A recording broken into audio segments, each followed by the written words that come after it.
नमस्कार बच्चों, हमारे चैनल इंसाइटफुल हिंदी में आपका स्वागत है। आज हम कक्षा 7वीं की पाठ्य पुस्तिका मल्हार का पहला पाठ माँ कह एक कहानी कविता की चर्चा करेंगे, जिसके रचयिता श्री मैथिली शरण गुप्त हैं। यह कविता उनकी प्रसिद्ध काव्य कृति यशोधरा से ली गई है। इस कविता में यशोधरा अपने पुत्र राहुल को उसके पिता गौतम बुद्ध के जीवन की एक घटना सुनाती हैं कि किस प्रकार उन्होंने एक आहत पक्षी को शिकारी से बचाया। इस कविता में भावों की अभिव्यक्ति संवाद की शैली में की गई है। अब कविता शुरू करते हैं। माँ कह एक कहानी, बेटा समझ लिया क्या तूने मुझको अपनी नानी? कहती है मुझसे यह चेटी, तू मेरी नानी की बेटी। कह माँ कह, लेटी ही लेटी, राजा था या रानी? माँ कह एक कहानी। यहाँ चेटी शब्द का अर्थ है दासी, सेविका, सेवा टहल करने वाली स्त्री।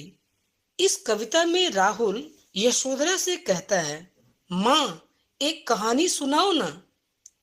यशोधरा जवाब देती है, बेटा तूने मुझे अपनी नानी समझ लिया है क्या?